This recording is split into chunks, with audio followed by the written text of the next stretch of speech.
Hey guys, Craig from Highfields Mechanical, and today we've had a lot of questions, a lot of inquiries about safety certificates or roadworthies, and we just want to go through a few things on what they mean, what they are, and when you need one. So it's first thing you need a roadworthy or a safety certificate. We'll call them safety certificates because that's what they are.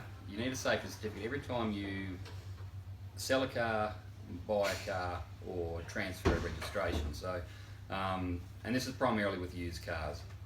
So if you're going to sell a car to a private person, you'll need a safety certificate. If you're going to sell a car to someone to do that. So just a couple of things about what they are, as far as, is there a difference between a roadworthy and a safety certificate? No, there's not. It's just an old terminology that we use. So roadworthy was a terminology that we used. I think it was back in 1999 when it got changed to a safety certificate. So there's no difference between the two. It's just the terminology around them. Another question that we get is, when do I need a safety certificate? So if we go back on the 1st of September 2021, prior to then you needed a safety certificate as soon as you offered a car up for sale. So since that date, they changed the rules that you only need the safety certificate when you've actually sold the car. Ideally, it does still work best if you get one once you offer the car for sale, because it, from a timing point of view, it takes a bit of pressure off the seller and the buyer to try and organise all that, last minute. So when you're going to sell a car, have it in the back of your mind that you need a safety certificate, but yeah, don't leave it too late to get one, because often trying to get booked in somewhere is a bit difficult at last minute. The safety certificate lasts for 2 months or 2,000 Ks to a private seller. So as soon as you've got that safety certificate, from the date of issue, yeah, it will last for 2 months or 2,000 kilometres. Another question, and this is a bit of a, let's call it a myth. There's a lot of people that think a safety certificate proves the overall general mechanical condition of a vehicle, which it's not always the case. So a safety certificate proves that essentially the safety aspects of the car. So it starts, stops, the lights work, the seat belts work, the seats are in good condition, the brakes are fine, suspension and tyres, are all safe to use on the road.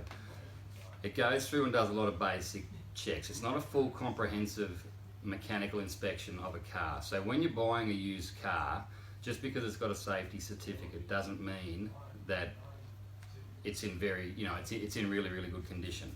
So on that, if you're buying a used car and you're a little bit uncertain about the condition of it, it's best to look at getting a pre-purchase inspection.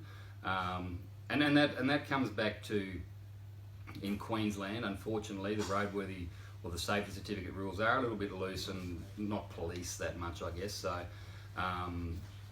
there's different interpretations of the rules, and people will sign off on on something when someone else will fail it. So just always be careful when purchasing a used vehicle that you don't use the safety certificate as a report that says it's going to be okay, because there's a fair few things in a safety certificate that aren't covered from a mechanical inspection point of view.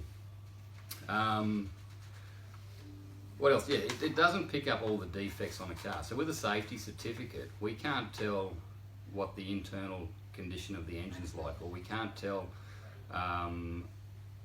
we can tell that the brakes, 0.8 of a millimetre is the minimum requirement for brakes on a safety certificate if we don't have the manufacturer's specifications. So, your brakes, well, if they're above that, it passes. So, but you go, 2,000 or 3,000 kilometres down the road and they're metal to metal, you've got to put brakes in the car. So just bear in mind that those sort of things can be a little bit hit and miss as to the condition of the vehicle.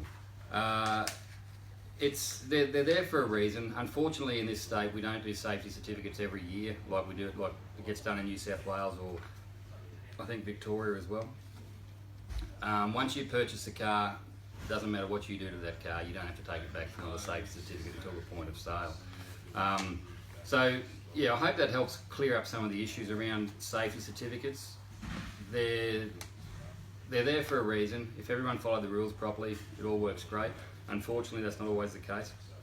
But if you've got any questions on it, feel free to give us a call, and we can explain the finer details of it to you, and hopefully answer any questions that you might have. So thanks, guys.